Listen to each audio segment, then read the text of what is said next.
বিসমিল্লাহির রহমানির রহিম।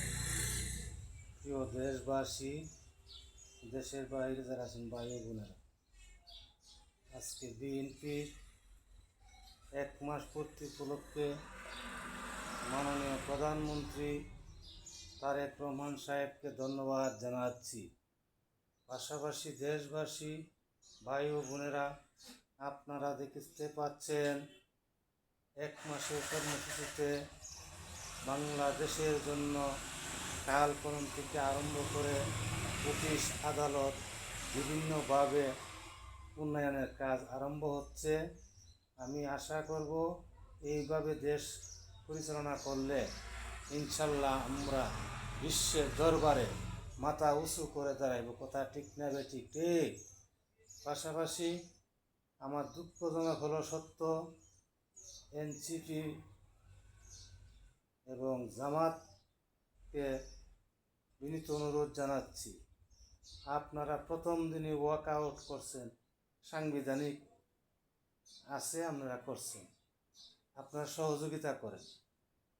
আঙ্গুল ফুল্লা কলা গাছ হওয়া জানে এনসিপির ভাইয়েরা, তোমাদের জন্য দুঃখ লাগে, তোমরা অনেক ত্যাগ স্বীকার করেছ। হঠাৎ করে আঙ্গুল ফুল্লা কলা গাছ পাওয়া যায় না। তোমরা শুধু নম্র ভদ্রভাবে দেশ পরিচালনায় সহযোগিতা করেনি সরকারকে, ভবিষ্যৎ তোমাদের জন্য উজ্জ্বল হবে ইনশাল্লাহ। আর এখন যে উচ্চ বাচ্চা আরম্ভ করছো, উচ্চ বাচ্চা দিয়ে রাজনীতি টিকবে না, টিকবে না, টিকবে না।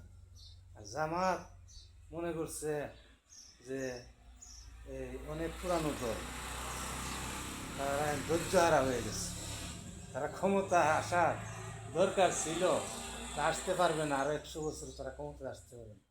কেন আসতে পারবে না তার ব্যাখ্যা দিলে মনে কষ্ট হইব, মনে করবো তাহলে বিরোধিতা করি, বাস্তব কথা বলি।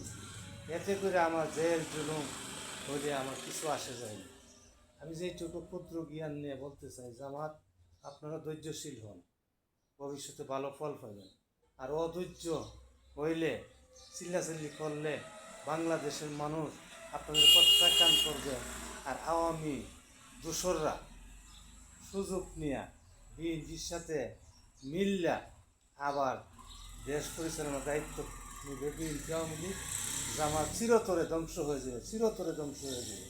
তবে যাই হোক, জামাত সম্পর্কে আমার কিছু বলার বেশি বলার জন্য, এনসিপির ছোটো ভাইয়েরা, তোমাদের জন্য মায়া লাগে, তোমরা ধৈর্যশীল হয়ে 5 বছর বিএনপির পাশে থেকে যে কাজগুলি উন্নয়ন কাজ করলে, কয়েকজন ক্ষমতা আছো সারা দেশের ভিতরে ঘুরা গাইরা তোমরা এই যাতে করে দেশের উন্নয়নের জন্য জোরালো কণ্ঠ সংসদে উত্থাপন করো, তাহলে জনগণ বুঝতে পারবে যে এনসিপি জনগণের পক্ষে আছে, তাহলে তোমাদের ভবিষ্যৎ উজ্জ্বল হবে। এই বলে শেষ করছি। আল্লাহ হাফেজ। আমার এই লাইভটুকু যারা দেখছেন, শুধু ভালো হয়ে থাকে তাহলে সাবস্ক্রাইব করবেন এবং লাইক শেয়ার করবেন। আল্লাহ হাফেজ।